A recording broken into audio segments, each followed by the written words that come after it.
शहरों में कल से 31 अगस्त तक बाजार और मार्केटें 8 बजे बंद कर दी जाएंगी। हफ्ते में 2 छुट्टियां होंगी। इंडोर डाइनिंग बंद कर दी। आउटडोर रात 10 बजे तक की जा सकती है। हुकूमत ने कोरोना के बढ़ते केसेस के बाद नई बंदिशों का ऐलान कर दिया। असद उमर बोले कि पब्लिक ट्रांसपोर्ट को दोबारा 50% पर लेकर आ रहे हैं।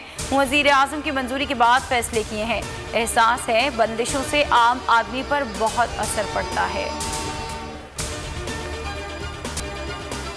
शहबाज शरीफ माजी भुलाकर आए, हुकूमत के दरवाजे खुले हैं। शेख रशीद ने पेशकश कर दी, कहा वजीर आजम को पीपल्स पार्टी और नून लीग से कोई खतरा नहीं। नून लीग और शीन लीग में मफाहमत और मज़ाहमत की जंग है। नून लीग की लाइन और लेंथ एक नहीं, इसका कोई सियासी मुस्तकबिल नहीं, वो अपनी उंगलियां काटेंगे। वफाकी वज़ीर दाखिला मजीद ये बोले कि उम्मीद है नूर मुकदम कत्ल केस के मुलजिम को सजाए मौत होगी। अफगान सफीर की बेटी से मुतालिक तहकीकात मुकम्मल कर ली। शहबाज शरीफ और हमजा शहबाज तफ्तीश में ताउन नहीं कर रहे, दोनों के बैरून मुल्क फरार होने का खदशा है। FIA का बैंकिंग अदालत से जमानत की दरखास्तें खारिज करने की इब्तिदा, कहा जमानत में तोसी होती रही तफ्तीश मुकम्मल नहीं हो सकेगी। ऑपोजिशन लीडर ने जवाब में कहा रमजान शुगर मिल्स के क्लर्क्स और ऑफिस बॉयज के नाम पर जाली अकाउंट्स का इल्जाम सियासी बुनियाद पर लगाया गया। मिल से मुतालिक सवाल इन्हीं से पूछा जाए। मनी लॉन्ड्रिंग केस में अबूरी जमानत में 16 अगस्त तक तोसी।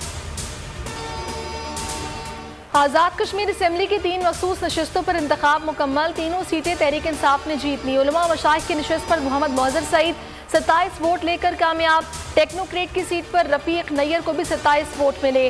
समंदर पार कश्मीरियों की नशस्त मोहम्मद इकबाल के हिस्से में आई। शहजाद अकबर का नज़ीर चौहान से फिर टेलीफोनिक राबता, फरीकैन सुलहनामा अदालत में पेश करेंगे।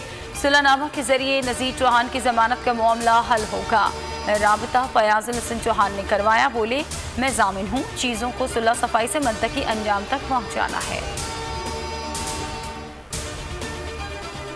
फिर जुम्मे के दिन आ रहा है और हमें चाहिए कि वही पुराना जज्बा बेदार करें और मुल्क की तरक्की में बढ़ चढ़ कर हिस्सा लें। जिंदाबाद Pakistan. Celebrate this day with your families with love and care and don't forget Pakistan जिंदाबाद।